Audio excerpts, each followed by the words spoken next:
My mirror smiled before I did, then everything started to change. Reddit horror story. They say every building has a memory, a pulse, a quiet way of remembering the people who pass through it like pages in an old novel. Ours was no different. From the outside, it looked like every other block of concrete lining the city's spine. A rectangle of faded gray bricks, lined windows that blinked light inconsistently like tired eyes, and balconies cluttered with drying clothes, forgotten plants, and plastic chairs. Apartment 3D, the one at the very end of the second corridor, was mine. Or at least it had been since April, when I'd moved in following a breakup that split my life down the middle like a snapped wishbone. The rent was cheap. That should have been the first red flag. Cheap rent in a city like this always came with a story, a shadow hanging off the ceiling or a secret walled into the architecture. But I was too desperate to care. I just needed a place that wasn't his, that didn't smell like his cologne in the morning or echo his favorite songs through the shower tiles. At first, it seemed perfect. Quiet neighbors, enough hot water, and a grocery store right around the corner. But perfection, I've learned, is often just the absence of sound before the scream. The first odd thing I noticed was the peephole. It worked fine during the day, but at night, no matter how many times I wiped or squinted, everything looked distorted through it, like watching the hallway underwater. Once I saw what looked like a woman standing just outside 30C, but when I opened the door moments later, the corridor was empty and still. I chalked it up to fatigue. I'd been drinking more coffee than sleeping, and anxiety has a cruel way of painting fiction over reality when your eyelids twitch from exhaustion. Then came the sound. It wasn't loud. Not really. Just a soft scuffing, like someone dragging their foot over linoleum. It always came around the same time, 2:47 a.m. I knew the exact minute, because I'd glance at the microwave clock in the kitchenette whenever it started. The sound would begin faint from far down the hall, and slowly approach, stopping just outside my door. It never knocked, it never said a word, it would just stand there breathing. Yes, breathing, I swear I could hear it. And then it would leave, scuffling back the way it came. At first, I convinced myself it was the old man from 3B. He walked with a cane and occasionally shuffled along to smoke on the stairwell landing. But when I asked him one afternoon, with an embarrassed laugh, whether he'd ever walked the halls at night, he looked at me too long before simply shaking his head and saying, "Not since she left." I didn't ask who she was. I didn't want to know. Some answers feel more dangerous than ignorance. The breathing continued for weeks. I tried everything: music, sleeping pills, even a white noise machine app. But nothing masked the soft, almost wheezy exhale that echoed through the bottom of my door like a dying thing. It was around then that I started noticing other changes. My plants, ones that had survived college dorms and 2 moves, began wilting for no reason. I watered them, rotated them, spoke to them. Still, they curled like fingers retreating from touch. Then the lights. One by one, they started to flicker. Not all at once, just randomly and briefly, like the apartment was blinking at me. I called an electrician. He checked the wiring and said everything looked fine, no sign of shorts or power surges. Maybe just old fixtures, he shrugged, but I could tell he didn't believe his own words. He avoided my eyes the entire time he was there. That same week, I found something lodged in the vent of my bathroom. It was wrapped in old, yellowing cloth and pushed deep into the slats. At first, I thought it was trash, maybe a forgotten rag. But when I pulled it out, I realized it was a small wooden doll, maybe 4 inches long. Its limbs were jointed like a marionette's, and its eyes had been painted over with what looked like nail polish. A crude red X had been scratched across its face. I dropped it immediately, heart pounding, and flushed it down the toilet without a second thought. I didn't want it in the trash. I didn't want it anywhere near me. I told myself it was just some creepy leftover from the previous tenant. But my hands wouldn't stop shaking that night. They trembled through dinner, through brushing my teeth, through the 3 failed attempts at locking the deadbolt properly. The breathing didn't come that night. It was the first silence I'd had in weeks. But it didn't feel like a victory. It felt like a warning. The next day, I finally asked the building manager about the apartment's history. She looked up from her desk slowly, as if she'd been expecting the question for months. Her name was Marta, and she had a way of speaking that made everything sound like a confession. "You're not the first to ask," she said, folding her hands. "But I can't tell you much. Only that the woman who lived there before you, she left suddenly. No forwarding address. Her rent was paid for the next 2 months, but she just vanished. Didn't even take her things. We had to throw most of it out. But was her name Elena? I asked, not sure where the name had come from. Marta froze. Yes, it was. I didn't know how I knew. It was like the name had been whispered into my ear during a dream I didn't remember having. That night, I found the mirror cracked. A long hairline fracture stretched across it like a spider web. I hadn't touched it. No one had. It hung on the closet door, and I never moved it. I stared at the crack, at the way it bisected my reflection, like a scar splitting my face in two. That's when I began noticing the reflection wasn't quite right. Sometimes it didn't blink when I did. Sometimes it moved just a fraction of a second too late, like an actor lagging behind the script. Once, it smiled before I did. I began avoiding mirrors entirely. I covered the bathroom one with a towel and turned the closet mirror to face the wall. But even then, I'd catch glimpses, fleeting images in the microwave, the kettle, the dark screen of my laptop. She was always there. I didn't know her name. I called her Elena in my mind, though I wasn't sure it was her. She looked like me, but thingrier. And her eyes, they weren't quite human. The apartment grew colder. Not in temperature, exactly, but in feeling. A kind of emotional frost settled into the corners. I stopped inviting people over, stopped answering texts. My friends thought I was depressed. Maybe I was, but it was more than that. The apartment had taken something from me, a piece I couldn't name, but felt the absence of every time I looked in the mirror and saw a stranger smirking back. Then, one morning, I woke up with dirt under my fingernails and blood on my sheets. Not a lot, but enough to jolt me upright. I checked my body. No wounds, no scratches. I checked the floor. Nothing. Just that same soft scuffing from the hallway. Only this time, it didn't stop at my door. It kept going. Past. Down the stairs. Into the building's bowels. I didn't sleep after that. I sat up with a kitchen knife and the lights all on. But the lights flickered, and the knife felt useless in my hand. The breathing didn't return. The scuffing didn't either. The silence when it came was the worst part. Because silence is a liar. It doesn't mean peace. It means you've stopped being interesting to the thing watching you. It means it's already moved on to the next stage. I didn't leave, though. I should have. Anyone else would have. But I stayed frozen in some stubborn hope that the madness would pass, that I could reclaim my life from the shadows curling beneath my bed and inside the walls. What I didn't know was that the apartment had already made its choice, and it had never chosen wrong. It started changing the way I thought. Not all at once, not like a sudden snap, but slowly, like water wearing down stone. I'd catch myself forgetting where I'd placed things. My phone, my keys, even my toothbrush, and then finding them in places I hadn't touched in days. Once, I opened the fridge and found my shampoo bottle sitting where the milk should have been. I laughed at first. Nervous laughter, the kind you use to keep the dark at bay. But after a while, it wasn't funny. Not when I realized I didn't remember brushing my teeth at all that morning. Not when I woke up in the living room, on the floor, with the television playing static and the front door unlocked. Not when I found a note in my handwriting on the table that read, "Don't open the door again." I hadn't written it. At least, I don't think I had. I compared the loops of the letters, the angle of the slant. It was mine. But it wasn't. It was like watching your reflection move slightly differently and convincing yourself it's just your imagination. But how many times can something feel off before you stop calling it coincidence? I decided to stay with a friend. Just for a night. My old roommate, Sasha, still lived across town. When I messaged her, she responded right away and told me to come over, no questions asked. I packed a bag. Just the essentials. Laptop, chargers, a change of clothes, and the stupid doll that I'd fished out of the trash earlier that week. I didn't know why I brought it. Maybe I thought if I could prove it existed, someone would finally believe me. But when I went to grab it from the windowsill where I'd left it, it was gone. In its place, a small circle of dead ants lay in perfect formation, like they'd danced around each other until they collapsed. I left without it. At Sasha's place, I felt like a human again. We ordered takeout, watched a dumb movie, and I even managed to laugh a little. She didn't push when I said I just needed to get away from the apartment, but she did mention I looked tired, pale. Had I lost weight, I hadn't noticed. Maybe. Everything about my body felt unfamiliar now. When I looked in the mirror in her bathroom, I barely recognized myself, not in a dramatic horror movie way. It was subtler than that. My eyes looked slightly farther apart than they used to.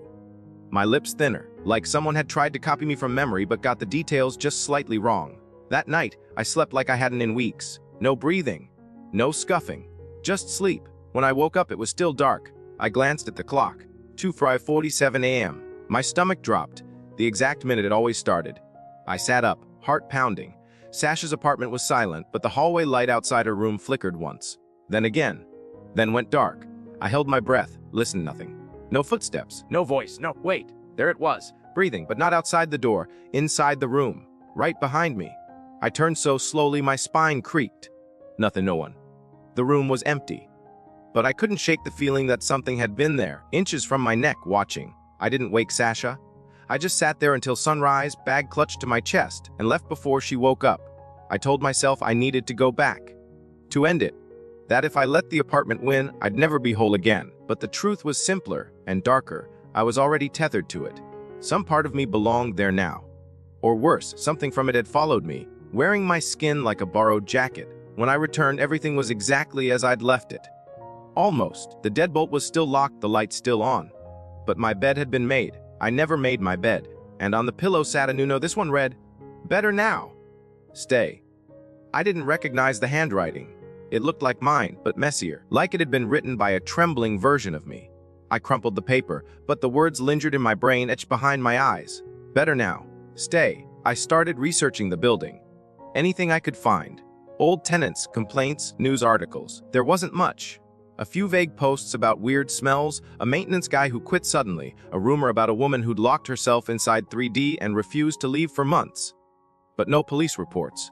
No official complaints. The building had been owned by the same family for 3 generations. Private management. No website. No office hours. Just Marta. I went back to her, this time more direct. "What happened to Elena?"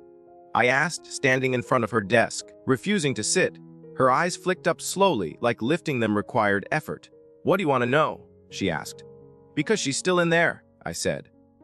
"Or something that looks like her." Marta exhaled through her nose. "You should move," she said. "Well, you can." "Why? What is it?" "Is the apartment haunted?" She laughed. "Dry. Kraken."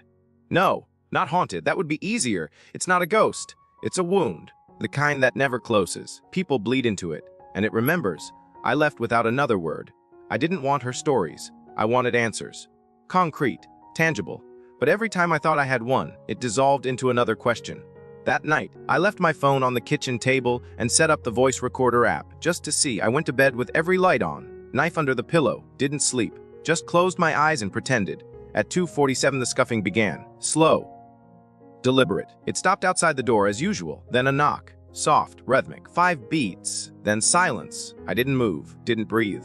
Then it came again, 5 knocks, then another 5. I opened my eyes. The lights were off, every single one. I didn't hear them click out.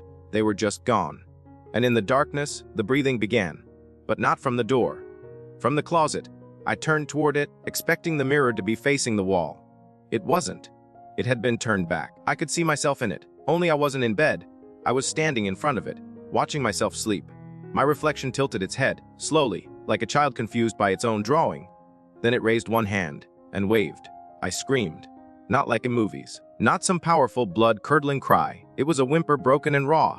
I grabbed the lamp, fumbled for the switch, but it didn't turn on. I threw it. Glass shattered. Darkness thickened. Then footsteps. From the mirror. I swear I heard them, stepping into the room like a second pair of socks sliding on tile. I ran. Out the door. Down the stairs. Into the street barefoot and shaking. I didn't stop until I reached the bus stop 2 blocks away. I didn't go back for days. When I returned, the mirror was gone. The closet was empty. But the voice recorder was still on the kitchen table. I played it. For the first 2 hours, nothing but ambient noise. Humming fridge. Occasional creaks. Then the knock. 5 beats. Then a voice. Mine. But it wasn't me. It said, "Don't worry. I'm already inside." I deleted the file, threw the phone in the trash, bought a new one the next day. I began seeing the woman again. In other places. Reflections in store windows. In puddles after rain. In the glass of bus stops. Always just behind me. Never blinking. Once I caught her watching from a mirror inside a department store. She didn't mimic me. She didn't pretend. She just stared, her smile too wide, her eyes wrong. Like something had stretched her humanity too thin. The clerk asked if I needed help. I nodded, bought a scarf, and left. The reflection didn't follow. But that night, I found the scarf folded neatly on my bed, even though I'd left it on the couch. I think the apartment was just the start, a gate, or maybe a test, and I failed. I let it see me, let it inside, or maybe it let me inside. I don't know which is worse. The breathing doesn't happen at 2:47 anymore. Now it's anytime, anywhere. I hear it in the silence between songs, in the static when I change TV channels, in the elevator. Sometimes I hear it in my own exhale, like I'm not the only one breathing in my skin. I'm not sure how much longer I'll be me. My handwriting has changed. My reflection is faster now. My memories blur. I find myself waking up with dirt under my nails again. I think I've been going places while I sleep. I think I've been standing in other people's mirrors, watching, smiling, practicing. I don't know what it wants, or what it is, but I think it's patient, and I think it's learning. Because last night, I saw someone else look into a mirror. Just a stranger in a coffee shop. And when our eyes met, I saw recognition, not from them. From me, I smiled before they did. And I think they saw it. I think it's their turn now. I started keeping a journal, mostly to track the things I couldn't trust my memory to hold anymore. Simple entries, just the date and a list of oddities. April 18th, woke up with wet feet. April 20th, heard my name whispered in the shower. No one home. April 20th, opened the fridge and found a Polaroid of me sleeping. April 25th, bruises on my wrists shaped like fingers. That one shook me the most. I lived alone. There were no other fingerprints but mine. I tried comparing them. I pressed my hands into a soft bar of soap, then into flour on the kitchen table, the way crime shows sometimes demonstrate. The spacing was wrong. The fingers that gripped me had longer knuckles, narrower pads. My hands looked like a child's in comparison. Still, every morning I returned to the apartment. Even when I told myself I'd stay with Sasho again, or check into a hotel, something always pulled me back. Like I had left something behind that wasn't mine, or worse, something that had burrowed into my spine and rode me like a marionette. It was no longer about escaping. It was about containment. If I left for too long, it might follow. And I had no way of knowing if it already had. That's when the dreams began. Not the night terrors or glimpses of figures standing beside my bed. These dreams were coherent, intentional, like memories bleeding through a curtain I hadn't realized was thin. In them, I was someone else, or many people. A child running barefoot through the hallway, giggling as shadows chased me. A woman brushing her hair before the mirror, singing softly until her mouth twisted, and kept singing even when the song ended. A man standing in the elevator, watching the floor numbers count down but never reaching one. And sometimes, I dreamed I was Alina. I'd never seen a photo of her, but in the dreams I knew it was her. She moved like me, thought like me. But her voice was hollow, like a recording played backward. She would walk the apartment with purpose, pausing in the same corners I now avoided, opening vents, writing symbols on the walls in chalk I never remembered buying. Once I saw her pull something out of the space behind the water heater, a box wrapped in cloth. When I woke up, I found my own hands bruised and scraped. I followed the dream's instruction, and the box was there, exactly where she'd hidden it. It smelled of mold and old perfume. Inside, a bundle of letters, a cracked mirror shard, and a photo. The photo was grainy black and white. A family, presumably hers. Parents in stiff posture, a child with her face scratched out. Behind them, barely visible in the window's reflection, a second child, face pressed to the glass, eyes too wide, smile too sharp. The back of the photo was blank except for one thing, written in smudged ink. She learned to copy me too well. That sentence followed me for days. I recited it under my breath, in the shower, walking to the store, watching TV. It infected my thoughts like a virus. I didn't know who wrote it. Alina, someone before her. And what did it mean? Who was she? And worse, who was Shesh, the copy or the original? I took the letters to the public library, gloves on, paranoia turning every glance from a librarian into a threat. Most were nonsense, scratches of madness, repetitive phrases and looping script like SEASTT, 8 I doar, Merayo Gyun Diog and one says E Smilas Fars T, Yaolo Se. Others were clearly written during lucid moments. One described the infection of reflection, a term I'd never heard before, but which made a sick kind of sense. The author warned of how it starts small, lost time, repeated thoughts, inconsistencies in memory, and then escalates. It is not a haunting, one-letter read. It is a rehearsal. Now that word broke me, rehearsal. Like everything I was experiencing was practice. But for what? For becoming her. For letting her become me. I tried testing the mirror again. I set up 2 phones, one facing me, the other filming the reflection. At first, both behaved identically, but at the 3-minute mark, the reflected phone screen glitched for a full 2 seconds. Not the camera, just the reflection. When I played the footage back, my reflection looked directly into the lens while my real face remained still. I started wearing sunglasses indoors. I avoided all mirrors. I covered them in fabric, tape, anything opaque. But that didn't stop the reflections. They began appearing in screens, in chrome, in puddles. Once I saw my reflection in the back of a spoon and it blinked slowly while I stared, unblinking. I reached out to a paranormal investigator. Not a TV one, not a ghost hunting influencer, a real one. I found her name in one of the letters, Margit R. Kessler, and a P.O. box address. I wrote, describing the events as fiction, a draft of a novel, to avoid sounding unhinged. A week later, I received a reply. It was one sentence. Don't let her learn your face. I threw the letter away, but again, the word stayed. My face. How was that even possible to hide? I couldn't walk around wrapped in a scarf all day. And even then, she'd already seen me. She'd been in my mirror, in my phone, in me. I stopped trusting my own emotions. Some days I'd feel elated for no reason, dancing in my socks while tea boiled. Then I'd crash into despair so thick I couldn't breathe. It wasn't mood swings. It was like someone else was puppeteering my nervous system. At night I'd wake up mid-laugh. And once I screamed without meaning to, as if my body had decided something was terrifying before my mind caught up. I recorded every minute of every night after that. Set up motion sensors, a small home security kit, the kind paranoid parents install to track sneaky teenagers. It went off twice the first night, once at 2:47, once at 3:12. When I checked the footage, there was nothing, no body, no door opening, but at 3 temperature sensor dropped from 68.30 to 31 VF in 2 seconds. Then rose again. I sent the data to a friend of mine who worked in HVAC, just casually asking what might cause it. He called me the next day and asked if I lived in an industrial freezer. I didn't answer. I was too busy staring at the bathroom mirror. A crack had formed. Not across the center like last time, but in a perfect spiral, starting from the middle and winding out like a whirlpool. I heard at the door.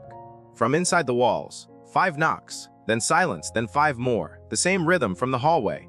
I pressed my ear to the wall. It was warm. The wall was warm, too warm, like someone was breathing on the other side. Then I heard a voice. Mine, from inside the wall. It said, I think it's safer in here. I blacked out. I don't remember falling. Just waking up on the floor, hand against the warm spot. Only now it was cold again, like the heat had retreated. I stopped leaving the apartment entirely. My food was delivered, work was done remotely. Friends called less often, and I stopped replying altogether. I didn't care. I was focused on one thing now, the mirror. I returned to the shard I'd found in the box, the one wrapped in cloth. I hadn't dared touch it since that first day. Now, I cleaned it, set it on a velvet cloth on the kitchen table, and stared into it for hours. It was small, barely the size of my palm, but in its surface, the rules bent. My reflection didn't move, not unless I did, but her smile was different, not sinister, not playful, just knowing. One night, I asked her a question, not out loud, just in my mind. What do you want? She smiled wider. Then, I swear, I saw her mouth form words. To live, she mouthed. I dropped the shard, it didn't break, it didn't even chip. That night, I dreamed of the building, but it was empty. Gutted, walls stripped down to bone and wire. I walked through it as myself, but my skin peeled behind me like paper. And I wasn't afraid. That terrified me the most. When I woke up, I was standing, in front of the mirror, with my hand pressed against it, my real hand. Not the reflections. There was blood on the glass. I think it's a countdown. I think when it finishes, one of us will be gone. And I'm no longer sure which one I want it to be. There's a point in every descent where you stop fearing the fall. Not because it becomes safe, but because your body and mind no longer register the danger. They normalize it. That's where I was. Somewhere past the fear, past the denial. In a place where my own reflection was no longer a thing I flinched from but studied like a scholar might a living text. I watched her, the version of me behind the mirror, not with horror anymore, but with a kind of awe. She was changing, day by day. The differences weren't drastic, but cumulative. She stood straighter than me. Her hair seemed darker, glossier. Her skin was flawless, pale like the surface of milk left in the moonlight. But what stood out most was the way she looked back. Not at me, not at the surface, but through me. Like she wasn't mimicking anymore. She was understanding. The mirror shard became a centerpiece in my apartment. I placed it on a black velvet square, surrounded it with candles. Unscented, for clarity. I wrote notes, diagrams, patterns of her movements, her expressions. I began to think of her not as a copy, not even as a reflection, but as an intelligence. A being. Separate, though related. Like a conjoined twin who grew in the dark half of a soul. She watched me with patience, with hunger. But also, if I dare admit it, the kind of compassion, the kind a hunter might offer a wounded animal before the kill. And I didn't run. I talked to her, not aloud at first, just thoughts, then whispers, then full conversations. I don't remember everything I said.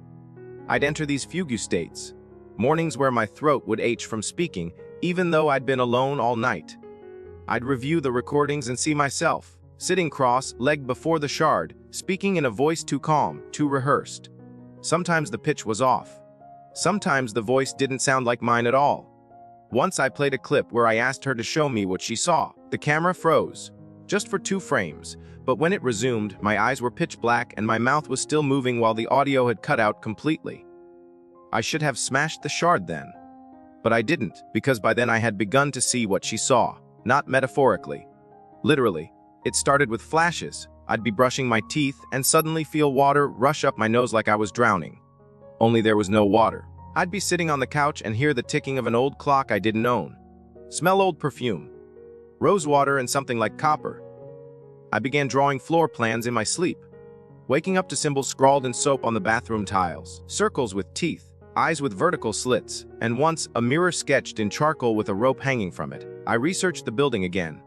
Deep this time. I dug through city records, property tax ledgers, even obituary archives. The building, originally named the Bastion, had been constructed in 1947. Its architect, Edmund Varick, was known for his eccentricity. No blueprints of the original design survived, just whispers that he believed in sacred geometry and memory anchors. One article quoted him saying, "Every room is a mouth and every mirror a throat." I found no mention of his death, just that he disappeared shortly after the final inspection. Gone without a trace, just like Alina. I needed help, but I couldn't trust anyone. Not my friends, not strangers, certainly not Marta. She had stopped answering my calls anyway. Her office was locked, her apartment empty. A note taped to the door read, "Going to care for my mother." In different handwriting beneath it, someone had scrawled, "She doesn't have a mother." I took a photo. The next day, the door was wide open, empty inside. Stripped clean, it became clear. I wasn't the only one. Others had seen her.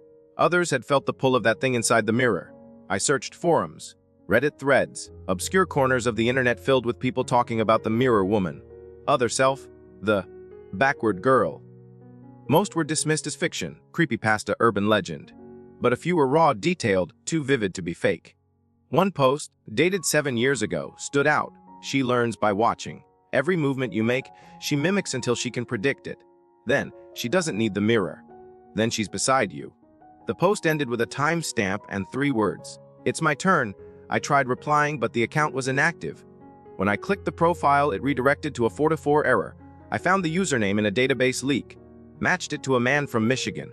He'd gone missing in 2016. Last seen leaving a bathroom in a train station, leaving behind only his wallet and a perfectly clean mirror with a single fingerprint pressed to the center. On the inside of the glass. It was accelerating. I began losing time. Whole hours vanished. I'd find dishes washed I hadn't touched. Emails sent from my account I didn't remember writing. Polite, cheerful messages to people I'd cut off long ago. Once, I found an entire dinner cooked on the stove. I hadn't gone grocery shopping in days. I sat at the table and stared at it. Rosemary chicken, mashed potatoes, steamed broccoli. Like it was a crime scene. A note in my handwriting waited under the fork. "Eat. You're too thin." I didn't touch the food. Not even the plate. I shoved the whole thing into the trash and turned on every light in the apartment. But one by one, they flickered and died. Until I sat alone in the blue glow of the fridge, door open, breathing too fast. The mirror shard pulsed with heat that night. When I picked it up, it burned me. Not enough to blister, but enough to brand a mark. A circle. I don't know what it means, only that when I looked in the mirror the next morning, the mark wasn't on my reflection. I tried leaving again. I packed a bag. I ordered a car. But when I stepped outside, the hallway wasn't right. Too long, too dim. I turned back. My door was gone. Just drywall.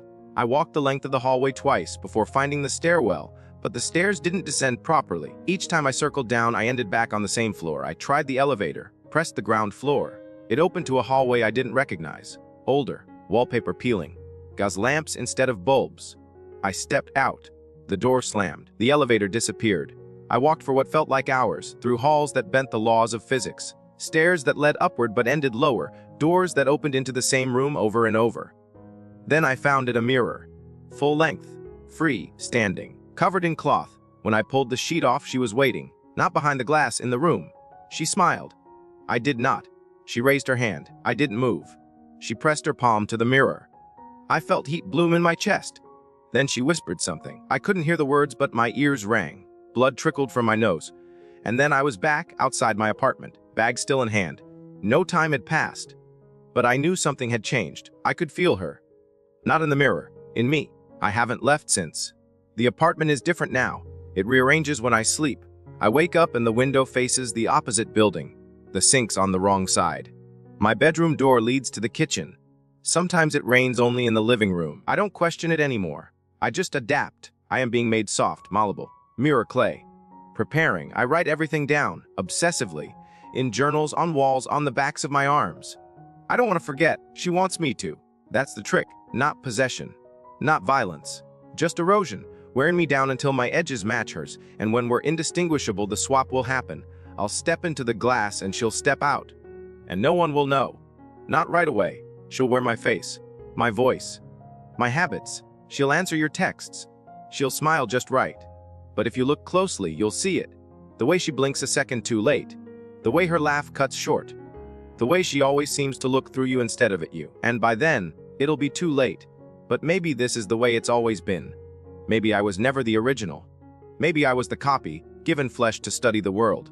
Maybe the real one is still in the mirror, watching us both. I don't know which is worse. There are moments, brief, crystalline, where clarity pierces through the haze like sunlight through a cracked shutter. They never last long, but they come. And during one of them, I realized the mistake hadn't been staying. It had been thinking I still had a choice. By the time you feel the pull, by the time you question your own footsteps, your laugh, your handwriting, it's already done. The reflection doesn't come for you when you're strong, when your memory is intact. No, it waits. Waits until you've misplaced enough pieces of yourself that when you look in the mirror, the version smiling back has more claim to you than you do to yourself. That morning I woke up on the ceiling. No joke, no metaphor. I mean, I opened my eyes and was looking down at myself lying in bed. The air was thick like syrup, the light from the window bending wrong, stretching shadows across the room in loops that didn't obey geometry. I blinked, and the body below me blinked back, but it didn't move, it didn't speak. It just lay there, eyes wide open, staring. I tried to scream, but the sound came from the body, not me.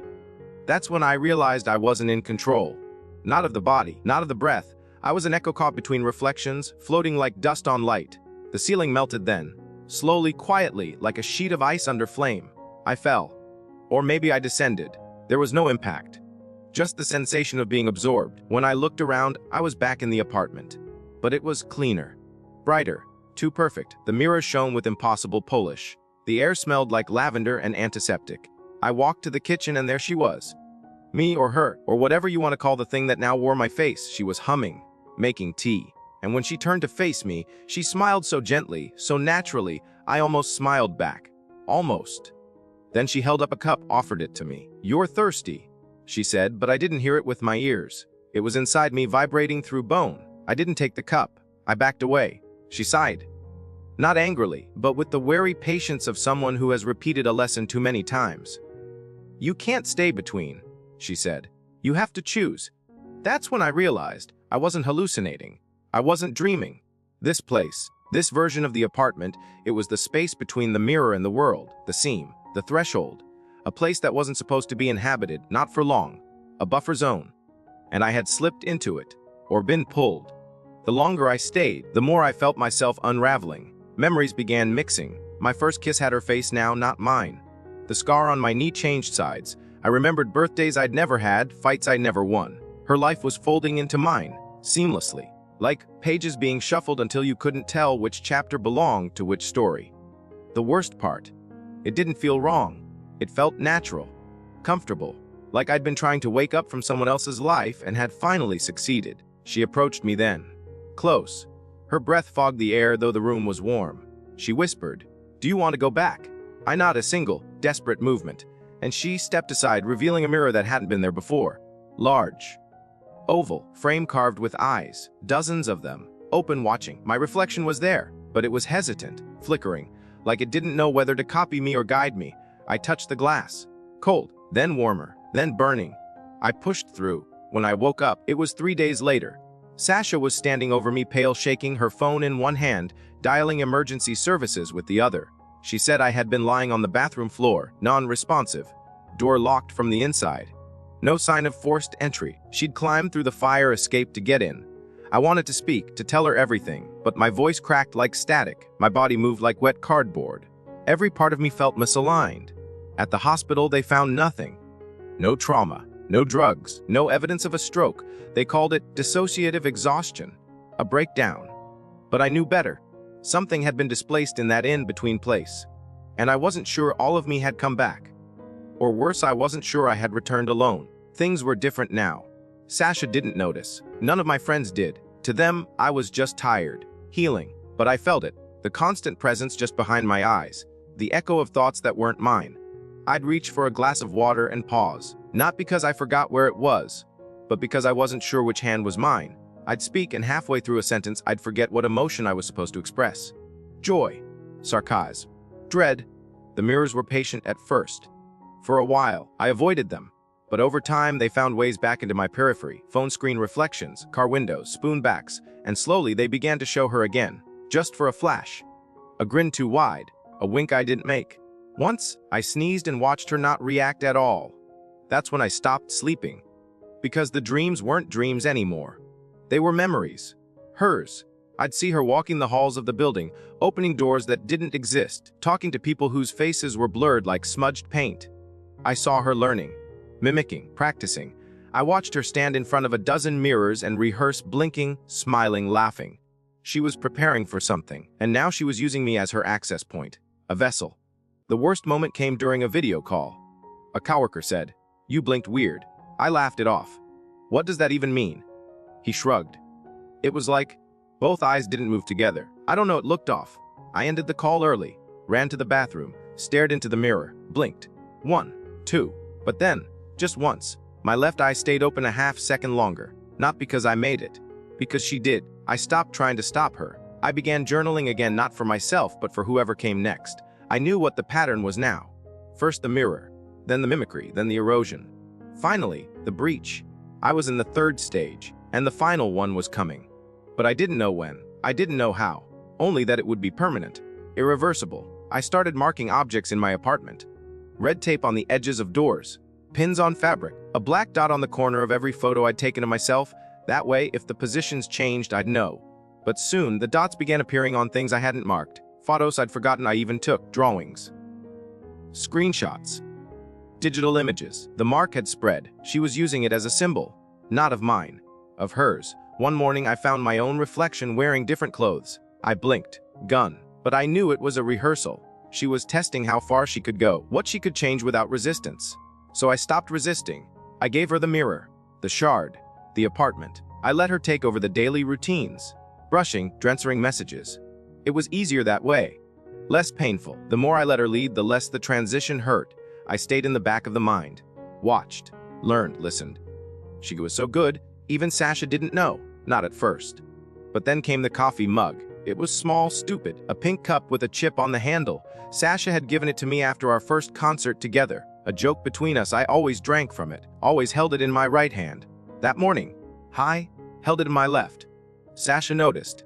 She didn't say anything, but her eyes narrowed just slightly. Her smile dipped a degree. When I asked what was wrong, she said, "Nothing. Just tired." But I saw her watching me the whole afternoon. Saw her checking my steps. The cadence of my speech. I knew that she knew, or was beginning to know. And I knew what came next. She'd try to help. Pull me back. But I wasn't sure there was a me to pull anymore. Not all of me.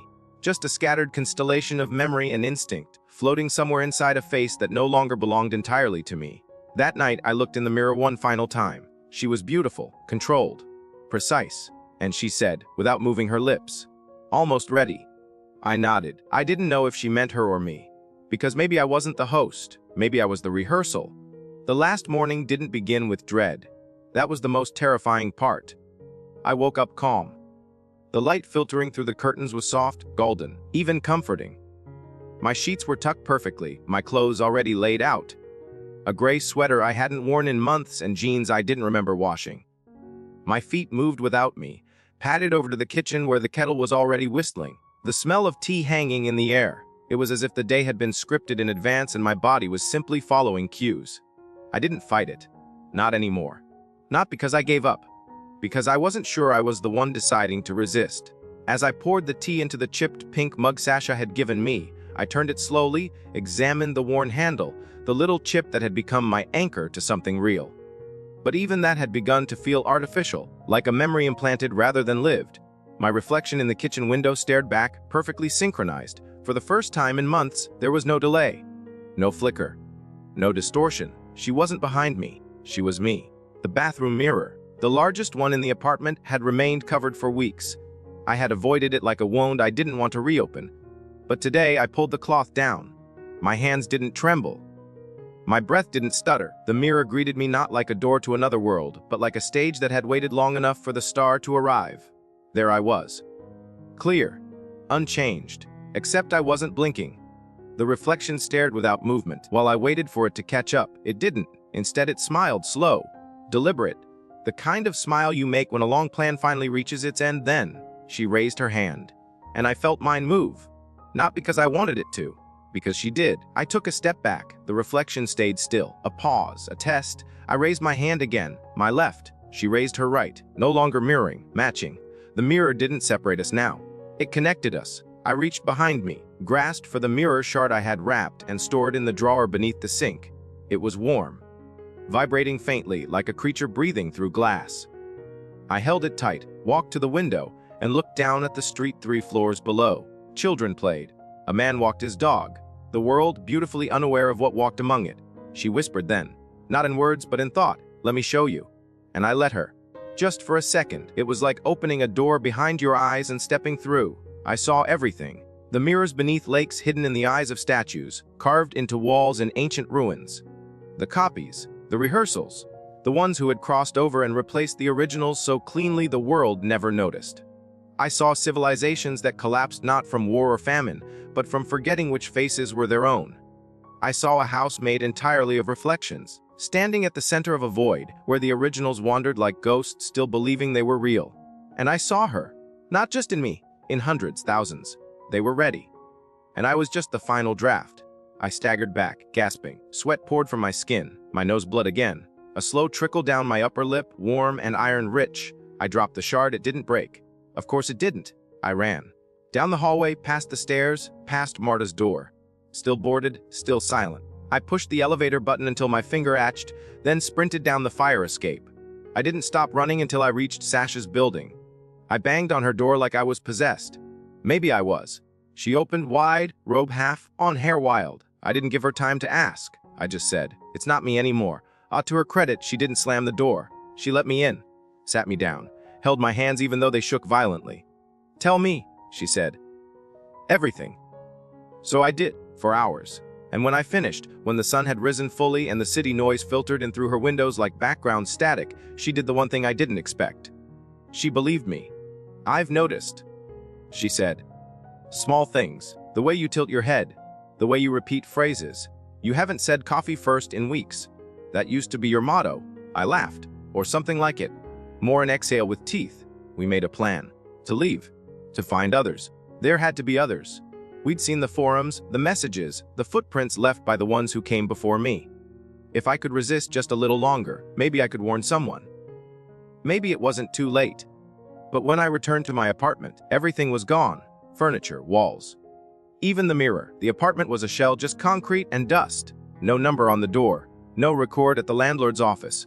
Even the neighbors, when Sasha asked, claimed no one had lived there in years. But I had photos, messages, rent receipts, and yet they were gone too. My phone had reset. No apps. No messages. Just the default background. My laptop greeted me like a stranger. No login history. No files. My journal. Blank. The words had vanished. The ink lifted from the pages like it'd never been there. Sasha took me home. She told me to rest, and I did. For a while, it was okay, until I started noticing the small things again. A blink too late. A smile too perfect. Sasha speaking in phrases I'd said to her days before. At first I thought she was just trying to make me feel normal again. But one day, I heard her speaking in the bathroom. To the mirror. Her voice was soft. Rehearsing something. Over and over. "I'm fine. I'm happy. I'm her." That night, I watched her reflection smile before she did. The same way mine used to. I'm not sure if she's fading the same way I did, or if the reflection skipped to her because I was too damaged to fully absorb. Or worse, if I brought it with me and now it's choosing someone stronger, someone with fewer cracks. So I write this to you, to whoever finds it. Maybe you're reading this from a screen. Maybe you're looking into your phone while brushing your teeth, glancing at yourself for just a second too long. Ask yourself, did you just smile? Or did she? Because if she smiled first, you've already lost. Enjoyed the video? Give it a thumbs up, subscribe to the channel, and tap the bell so you never miss an update.